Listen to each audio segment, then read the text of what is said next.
Olá pessoal, tudo bem? Bom, mais um mês comentando um pouquinho sobre perspectivas, né? Um pouco do fechamento do mês anterior, de setembro. Sem mais delongas, acho que sendo um pouco mais objetivo nesse vídeo, tentando encurtar ao máximo, né? A gente no último mês percebeu performance super positiva para ativos de risco, né? Ibovespa como um todo subiu bastante, a gente percebeu isso, né?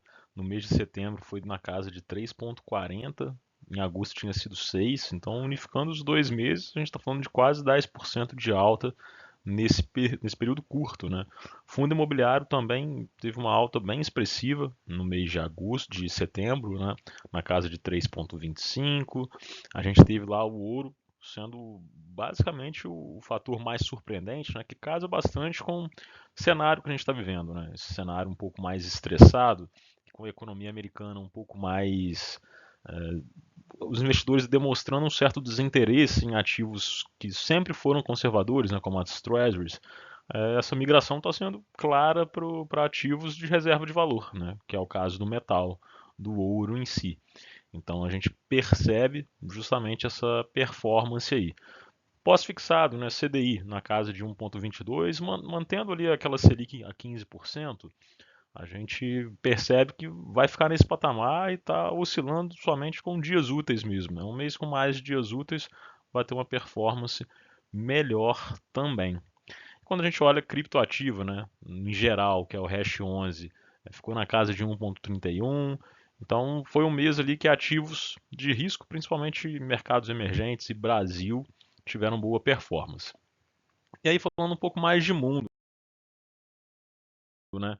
Juro, inflação, bolsa americana, dólar. A gente percebe já, né, que o PCE lá dos Estados Unidos, que nada mais é do que a inflação ao consumidor, né, ela já está projetada para fechar entre 2,9% e 3%, né, abaixo de um cenário traçado nesse segundo trimestre, o que potencializa bastante esse movimento de corte de juros que já começou lá nos Estados Unidos, né, e mais dois previstos ainda para esse ano ainda. Então são pontos super importantes que a gente vai entrar mais a fundo ainda durante a apresentação, mas conversa muito com o cenário Brasil, né? Com enfraquecimento do dólar frente ao real, mas também frente a diversas outras moedas, né?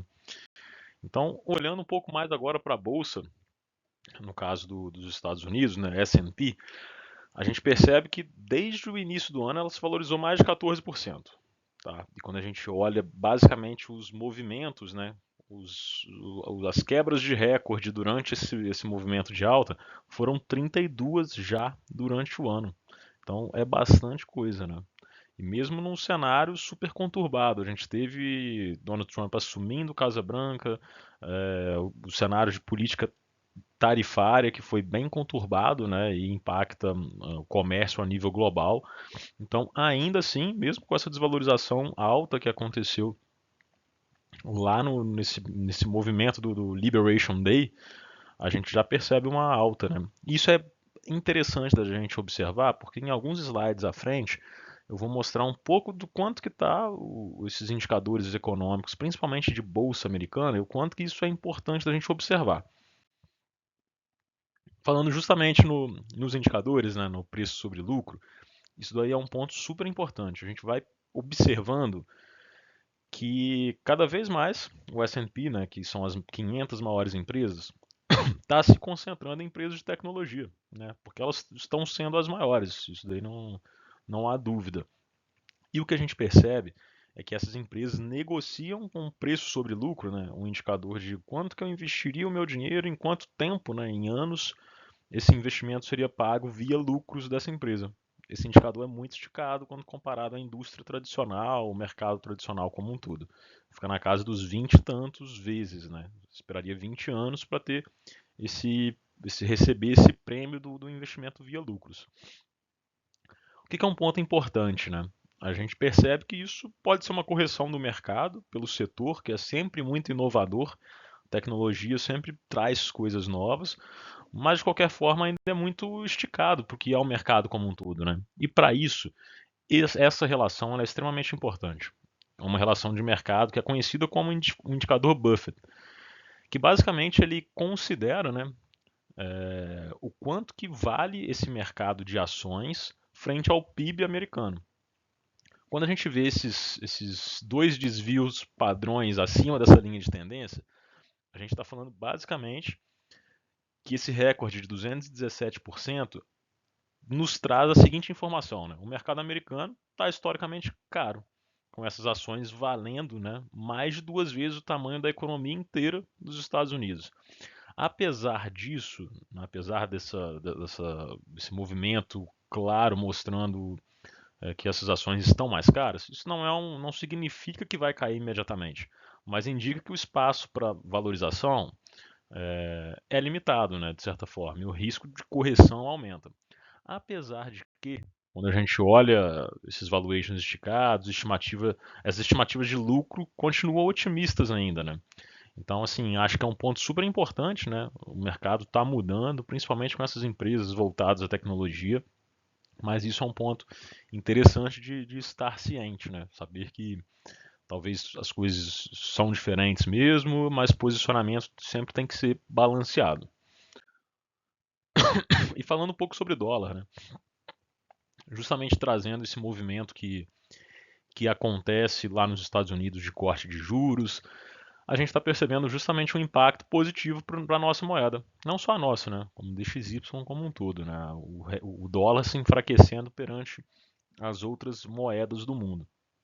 Isso faz total sentido, né? Principalmente falando de Brasil, porque a gente tem um juro real muito alto, então esse movimento de corte de juros na economia americana traz um movimento que a gente chama de carry trade, que é basicamente esse investidor correndo o risco cambial para poder justamente ter boas taxas de aplicação dentro do nosso país. Né? Falando um pouquinho de Brasil, né, um pouco de perspectiva, de dívida pública, Selic, inflação, próprio dólar, né, que a gente comentou aqui há pouco. Mas voltando, né, não mudou nada, acho que da última do último vídeo, né? A gente está com um juro altíssimo ainda, somos o maior juro real do mundo, né? 9,9. Então, ativos pós-fixados, né? Manter seu recurso líquido, hoje vale a pena. Você tem ali um prêmio atrativo. Em contrapartida, você também tem disponibilidade, né, para investir em longo prazo com prêmios super atrativos também. Né?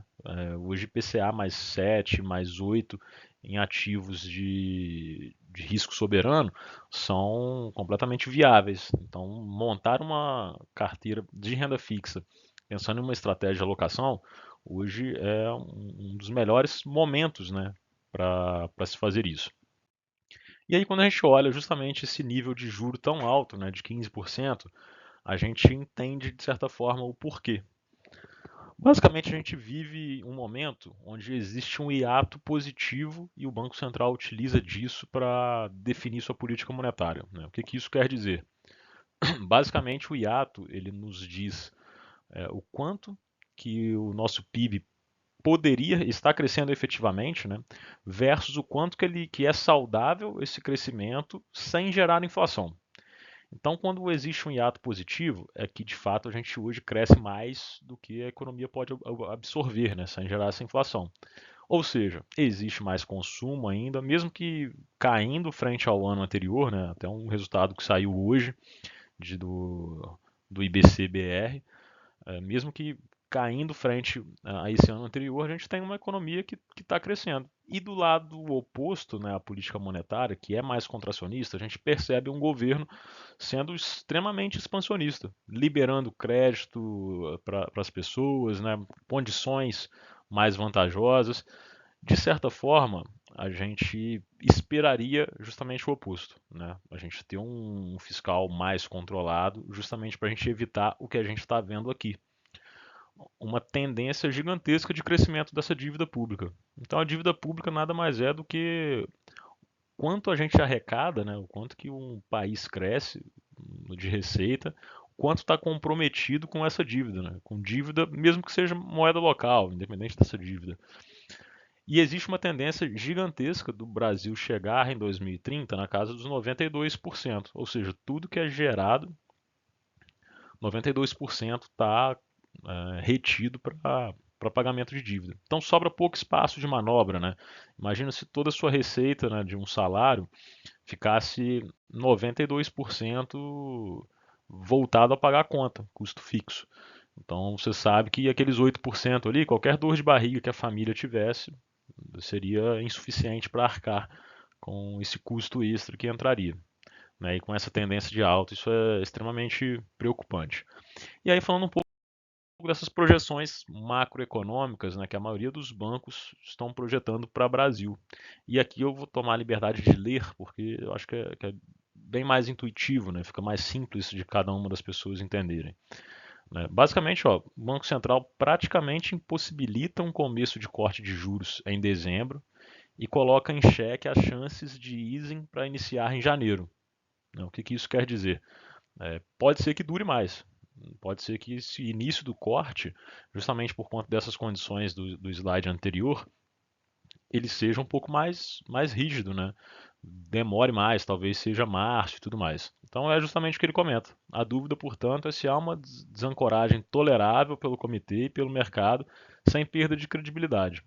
Qualquer semelhança não é mera coincidência. Galípolo, que já sentava à mesa como diretor de política monetária, deve recordar dos efeitos negativos de se iniciar uma flexibilização monetária antes do devido. Foi justamente o que aconteceu em 2023, que a gente teve um início de corte de juros e isso perceberam que não foi necessário, né? Logo no meio do ano começou novamente aquele início da subida dos juros, né? Uma política mais contracionista. Então, é importante, né? Acho que como ele já passou por essa experiência, já conseguiu entender que não deve ser feito dessa forma. Santander, né? Acho que não diz muito diferente.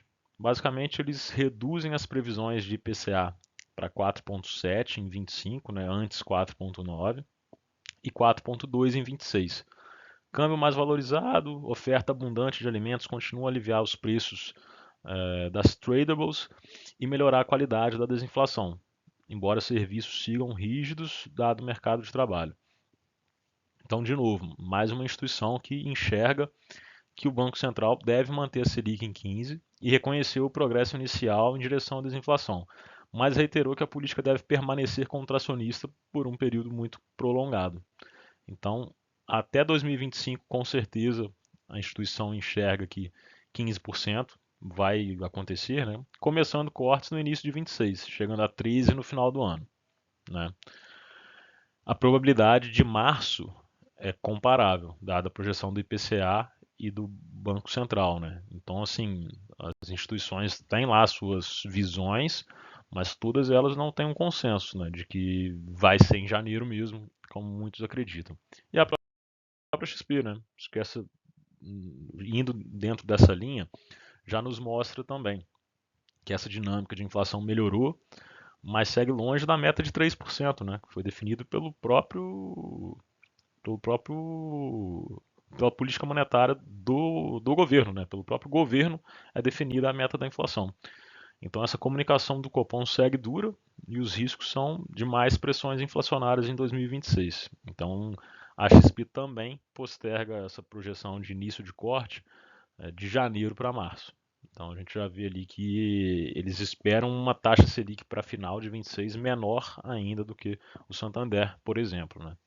E hoje o que, que o mercado vê? Quando a gente olha o Boletim Focus, que sai todas as segundas-feiras, né, que é uma mediana de diversos players, a gente enxerga justamente uma inflação sempre diminuindo, né? 25,472, 26,428, câmbio 4,45, 5,45, desculpa, Selic manutenção de 15%, em 26 12,25 e um PIB, né, para esse ano de 2,16. Então a gente já percebe que o mercado também está indo, de certa forma, em linha com isso daí.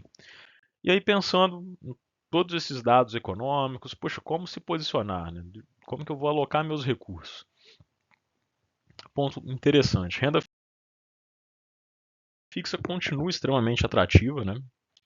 Mas aí dessa vez eu quero pontuar algo bem bacana, né? Diferente dos últimos, que são os spreads de crédito. Nada mais é do que quanto você espera de prêmio extra para investir em algo que não seja um risco soberano, como um título do Tesouro Selic, por exemplo.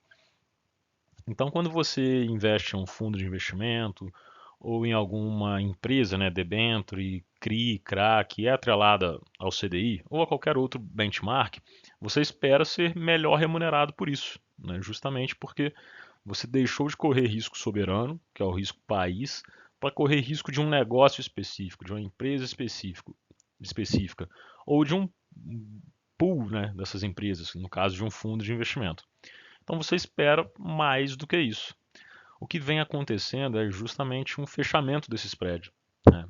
Está sendo prometido você ganhar menos para correr esse risco, justamente por um nível de juro altíssimo que a gente está vivendo, né? Maior das últimas 2 décadas. E isso já gera um reflexo, né? O Brasil registra 8 milhões de empresas inadimplentes.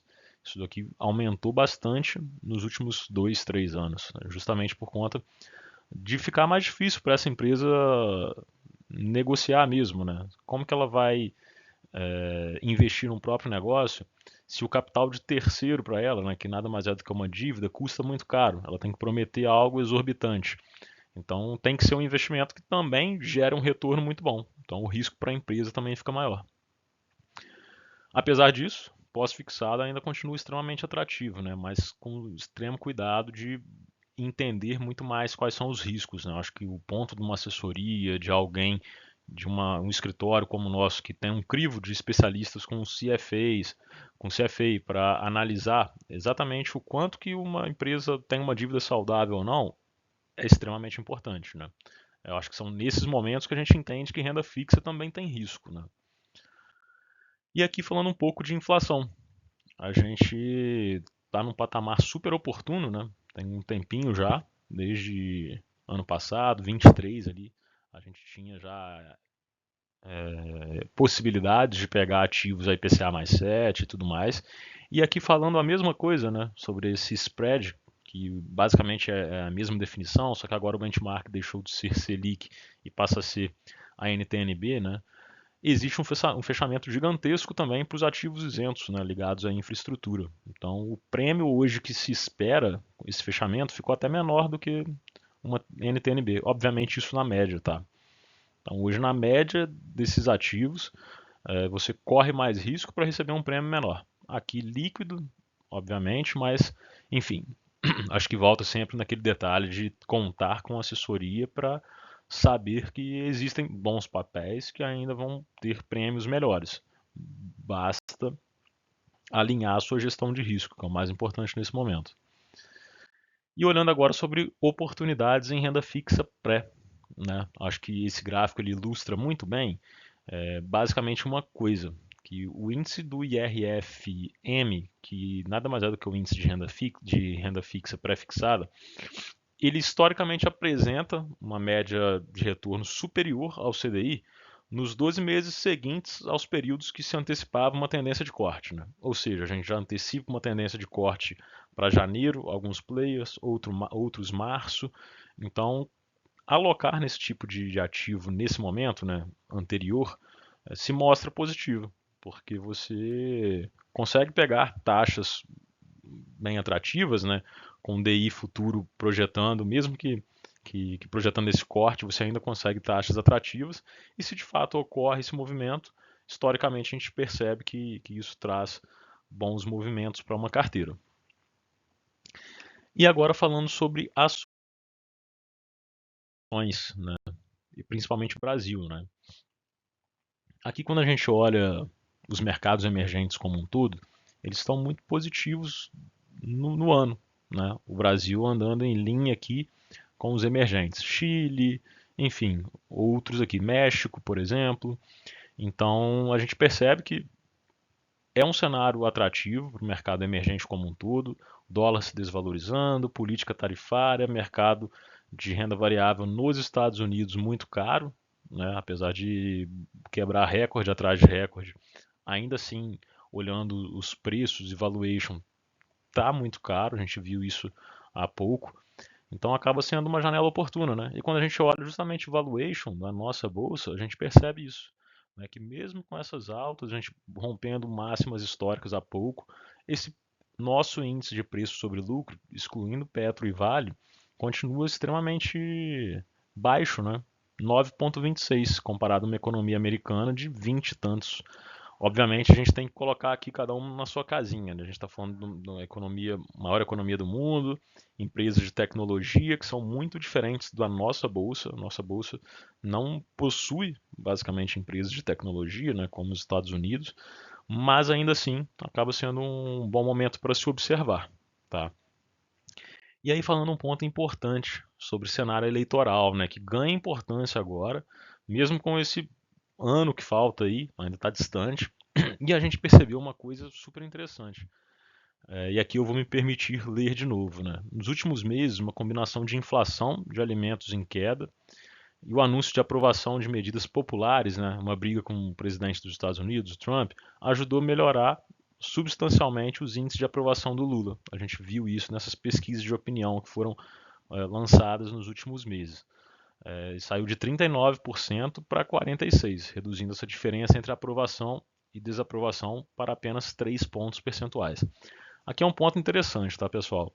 Percebam que são pontos super específicos que fazem um movimento muito grande, né? E a gente ainda muito longe de uma eleição. Então, apesar disso trazer, de certa forma, dados, ainda falta muito tempo, o governo tem que fazer muita coisa. É um ano complexo o ano que vem, né? Com certeza veremos mais políticas populistas e talvez um descasamento ainda maior entre política monetária e fiscal. Então, é um ponto importante de se observar nesse próximo ano. E eu acho que falando agora um pouco do principal papel que é o meu, de todo o escritório do lado de cá, é a alocação, né? Eu não sei o que vai acontecer, né? E se alguém falar para você que sabe, é mentira, né? Ela vai estar chutando alguma coisa. Então, o nosso trabalho é fazer um gerenciamento de risco e saber que ao longo do tempo, né, a gente passa por ciclos econômicos. Se você está investindo para longo prazo, está querendo fazer as suas coisas correndo o menor risco possível, a melhor coisa que existe a ser feita é uma diversificação, né? Você não sabe qual é o ativo que vai melhor performar. A gente viu aqui, ó, em 2024 o dólar subindo 27,9, muita gente, e a gente percebe isso. A gente que lida com os clientes diariamente, no movimento de maior receio, é aquele movimento de tomada de decisão que não deveria ser esse, né? Quando o dólar chegou a 6, todo mundo querendo dolarizar patrimônio, porque o Brasil ia quebrar.